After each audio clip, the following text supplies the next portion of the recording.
तुम्ही काय सांगाल दादांबद्दल, वहिनींबद्दल? दादांच्या विषयी सांगावं तेवढं कमीच आहे, कारण मुंबईला ते बलात्कार प्रकरण झालं ना छोट्या मुलींचं, तो मी व्हिडिओ दादांचा बघितला. त्यांनी सांगितलं की पिंपरी चिंचवडमध्ये काहीतरी घडलं अशा याच्या बाबतीत, तर मी पोलीस स्टेशन वगैरे पुढच्या प्रक्रियेला न जाता माझ्याजवळ आलं तर मी जिथं खेचून मी बघेल त्यांना. तो व्हिडिओ पाहून मी अक्षरशः रडली, कारण माझी मुलगी आहे 4थीला. त्याच्यामुळं भीती निर्माण झाली मनात, नाही का.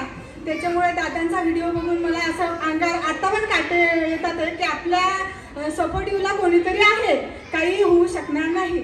त्याच्यामुळे दादांचे जेवढं बोलेल तेवढे शब्द कमी आहे दादांसाठी.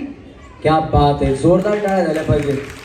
आणि तुम्हाला जर तुमच्या मुलींची, महिलांची सुरक्षितता पाहिजे असेल तर आपल्यासाठी